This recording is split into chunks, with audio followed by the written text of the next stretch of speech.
Hello and welcome back to the channel. Today I want to have a look at, in Farming Simulator 17, the SEEDMASTER and how to go about putting that onto a map through Giants Editor.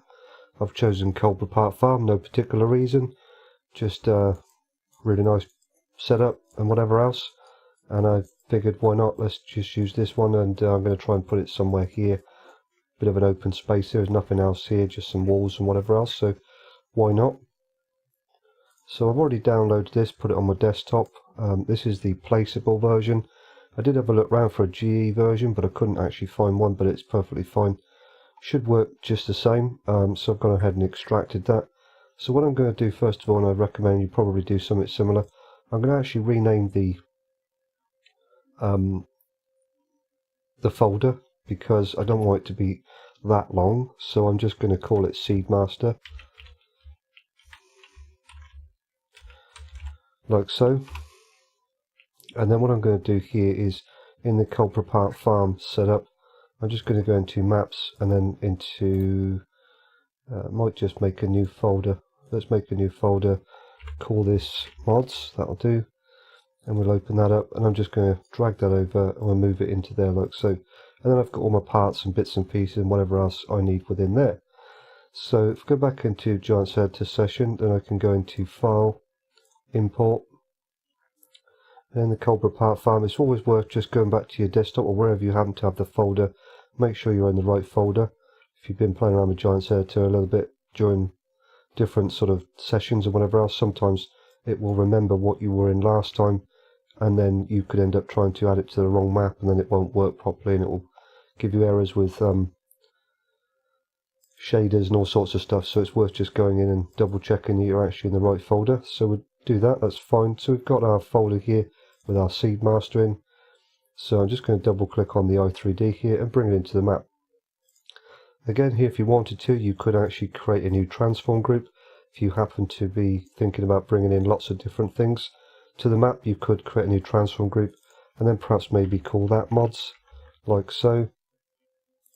And then cut and paste the actual mod that you've brought in and put it in that new transform group, just to keep everything sort of in one particular place, so it makes it a lot easier to find as you add more and more stuff into your map. It might get lost in all of this other stuff within the Cinegraph, so if it is in a mod specifically you're going to be bringing in, it might be worth doing that, but it's not necessary. You could just do that if you wanted to. Okay, so we've now got our SEEDMASTER in the map itself, and I want to bring it over and put it in this particular place that I've chosen. So I'm going to highlight it in the Cinegraph here. I'm going to use the Edit Interactive tool or Interactive Placement tool here, and then click on the map. As you can see, it's quite a big bit of kit. It might not be the best place, so you might want to find perhaps maybe a different place, but I'm just going to go with this for now, and we'll rotate it around a little bit just to give it get it somewhat lined up. And luckily with the walls here, I can sort of use those to judge the actual angle and everything else I'm going to be putting it against, so it gets it somewhere roughly right. Doesn't have to be perfect, but you know, just where you want it to be, and so it all works as you intend it to. Okay, so we've got it somewhere roughly around about right. Just make sure it is low enough. There we go, perfect. Now if you again wanted to here, if we click off of it, you've got this platform. We don't necessarily need that, so if you didn't want that to be there, we could actually highlight that, hit the delete on the keyboard, and it will then go away. So if you just wanted to have the SEEDMASTER without the base plate there, then you can do that. That's not a problem. Luckily it's been set up in a way that it's completely separate, so it can be removed if you so wish to be. So we've now got it into the map itself, and we can have a look through and see what we've got in all the bits and pieces. So we've got input trigger, which is our wheat, barley, maize and rape. That's fine. Then we have another one here, which is our fertilizer, and there's a trigger. So if you're not sure where you need to tip it, then it's always worth checking while you're in Giants Editor where all of the actual triggers are, so you can find them without too much problem. If you wanted to, you could also get the actual trigger markers that are now within Farm Sim 17, and perhaps maybe put a trigger marker down on the map, and then that would give you a better indication of where everything is meant to go. But I know roughly where they're meant to go now by highlighting those in the Cinegraph, so it gives me an idea of where I need to be to tip that in, that's fine. And we've got some other parts in here, work animations, there's no particle effects and whatever else. Sound file will automatically be set up for us by importing the mod into the map, so that's fine, don't need to worry about any of that. And all of that is that, so relatively straightforward mod to bring into the map. So we can go ahead and save now, and then once we've saved it, we'll come back out onto the desktop and we'll have a look at the actual mod itself, and then have a play around with the actual script and the mod desk and whatever else. So we'll do that now. So if we come into here, we've got our actual script, which is the fabric script. It's worth opening this up in Notepad++ to see what version it is.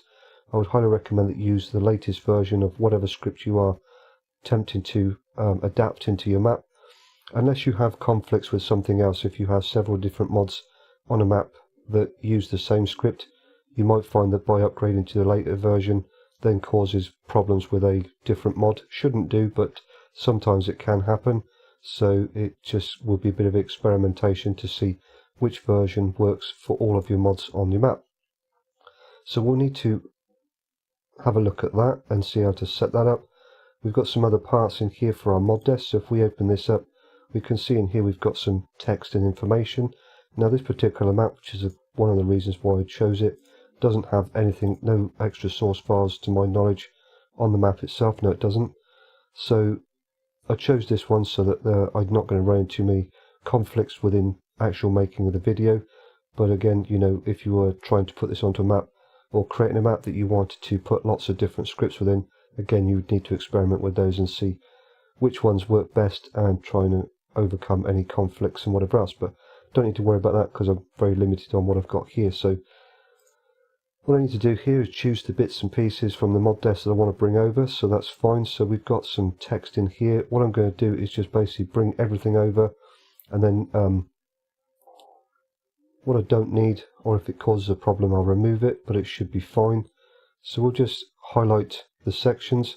Now again, if you're working with a map that has no L10N tags, this one does. On the Coldborough Park Farm map, it actually has some L10N tags here and here, but if it was a map that you were creating perhaps maybe for the first time or whatever else, didn't have any L10N sections, then you would need to include those, so you'd need to copy all of this text. But because I already have those, I don't need them again, so I'm just going to copy the contents within. So I'm going to highlight all of that, Control-C to copy it, come back over, and we'll come into here, create a couple of lines just to separate everything and paste it in like so. Excellent. So now I need to bring over the next part, which is our extra source files. So we have some bits up here with the fabric script and our additional triggers lure, because it's now adding in some extra triggers for our grain and our fertilizer. So I have no scripts, as I've already mentioned, so I will need to bring over the extra source files tags. So I'm going to highlight those and the actual source files within. So I'm going to highlight all of those, Control-C to copy again, and then we'll come down and we'll put them below the 110N section here. You can put them above if you want to, as it's basically laid out within this particular mod desk, but I like to keep them at the bottom, somewhere down below the 110N and above the input bindings if there are any. Just preference, doesn't really matter. Okay, so now we have that set up. So what we need to look at now is the path file names for these particular scripts, because there's nothing else further I need to copy over within the mod desk here. So I can go ahead, this is the mod desk for the actual SEEDMASTER itself, so I can close that down because I don't require that open anymore. So now what I want to do is have a look at the scripts and see what I can do with those. So I would probably say the best bet here would be to go into wherever you've put it into. Again, making a new folder sometimes can be beneficial because it makes it easy to find the mods that you're bringing in. So we'll go into there, and I have my two scripts, one here and one here. I could create my path file name to that particular folder if I wanted to. It's not too long. It's like I say, I've renamed the folder to make it somewhat easier, so it's not too bad. Also, alternatively, what you could do is actually create a new folder and then name it whatever you wanted to. So that's what I'm going to do here. I'm going to create a new folder. I'm just going to call that scripts. Again, if you're going to be adding in, oops, I misspelled that. If you're going to be adding in a lot of different things to the map, then it might be worth doing something similar, because the more scripts you bring in, then you'll probably want to keep them all in the same place. Just makes path file names somewhat easier to lay out within your mod desk. So what I need to do now is go back into my mods folder, go into here, and I'm going to take those two scripts. I'm going to go Control C. I'm going to leave them where they are, just in case there are any issues somewhere. I don't delete them or whatever else. I can come back in here and recopy them if I so wish to. So I'm going to go Control C to copy those, come back out to my scripts folder, and then paste them in. There we go, like so. What I need to do now is obviously create that path file name. So we've got our mod desk just here, so the folder I need to go into is scripts to get to it. So our path file name here will be scripts, and then the actual script itself, in this particular line, the fabric script. So I can highlight that section, come down to here, Control C to copy that, come down to my next one and paste it in. So now we've set up our two path file names for our fabric script and our additional triggers script. Fantastic. So I can go ahead and save. There's no further bits and pieces I need to add in there because I've put all the bits for our L10N section, and we've got our extra source files and whatever else. I keep calling this 110N, but it's actually L10N. I keep calling it the wrong thing, but so easy to look at that and think that's a 1, but it's actually an L10N. So anyway, now that we've got that into there, we've saved it, so we can go ahead and close.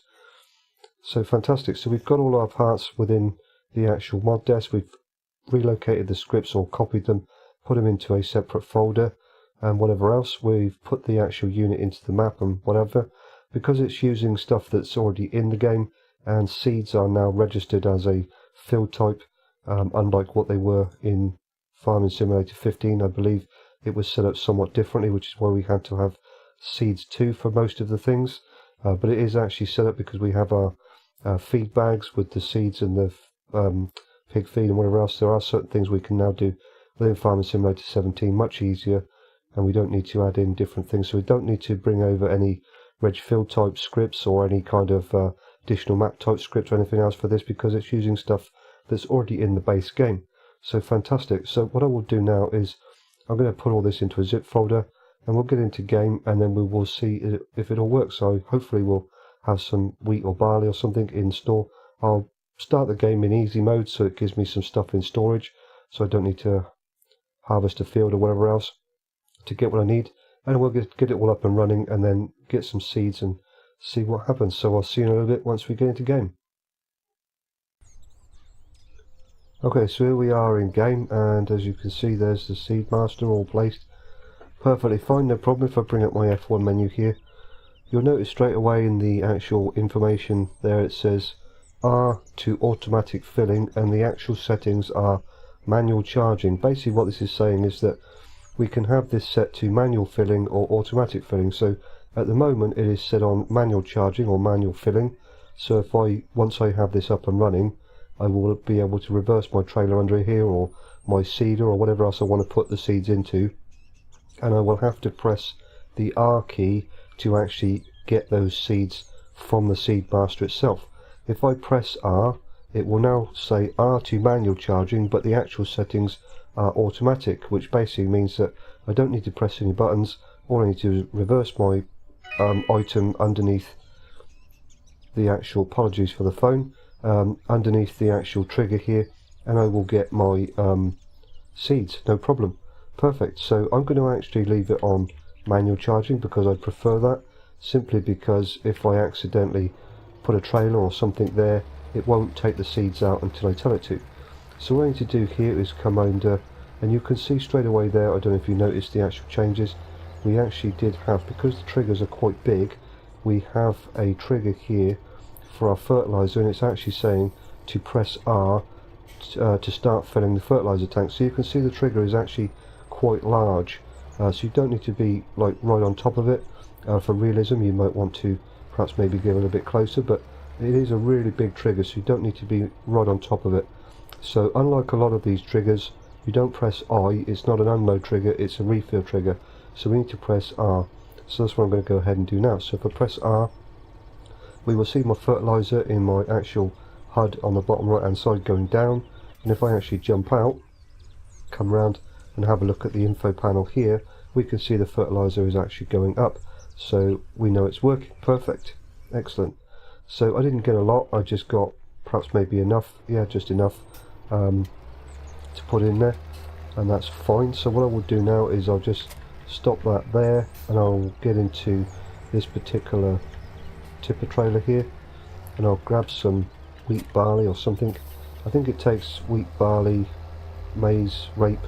It takes quite a few different products, so you can put pretty much whatever you want in there grain wise, and you should have no problem. I don't think it takes sunflowers, but so we'll press R and we'll get some wheat. That's fine, no problem,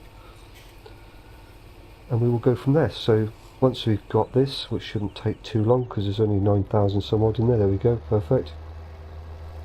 And we'll come on round again. I think the trigger is quite large for this, so we should see it pop up quite quickly here once I get into position. Don't get mistaken by the unload here. Don't start unloading it all over the floor, because obviously that won't work. So we need to look for the actual unload with the I key only, not the control I key or key combination. So we're in our trigger now, so if I press I, it will symbolise it's tipping it all over the floor, but you can clearly see there that it's actually going into the unit itself. Fantastic, there we go. I think it takes about 10,000 litres, so that's just enough to get us going. So we'll get this out of the way.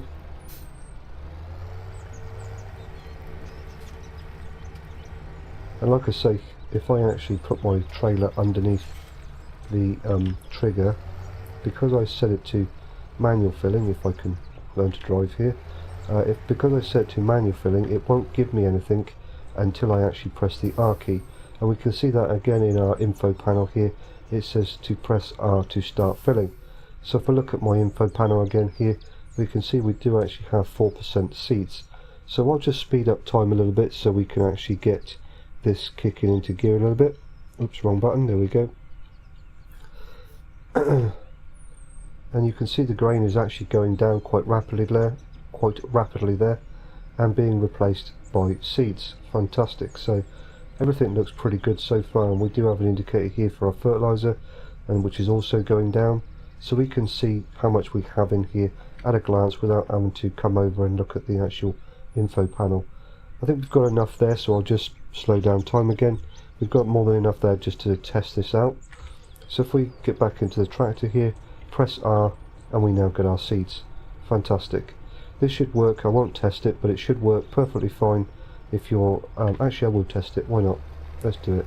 Hopefully I've got a seeder somewhere up here close. If not, I'll pause the video and I'll go and grab one. Can't remember where it is exactly, but let's come in here and see what we've got. There it is, over the corner. I think that's it. Let's have a look.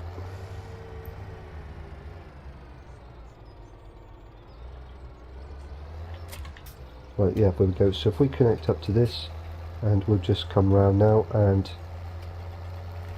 reverse this under the trigger, we should be able to fill this up directly from the SEEDMASTER without any issues. So let's just test this. So if we come in here, there we go, start filling. So yeah, we can. So I press R, it will now start to fill up my seeder direct from the SEEDMASTER. So I don't need to put it in a trailer or whatever else first. I can just literally come straight under here and feed fill my seeder up, seed drill, without any issues whatsoever. So fantastic, everything there looks pretty good. I think that's it really. It's a short video just to show you how to get this in. It's a relatively straightforward mod to work with. There's no particle animations or anything else we need to mess around with, so there's no extensive path file names we have to create or anything like that. Just what you need to set up in the mod desk, and yeah, it's about placing it on the map and yeah, whatever else. So we're done. Thanks very much for watching, and I will catch you on the next one.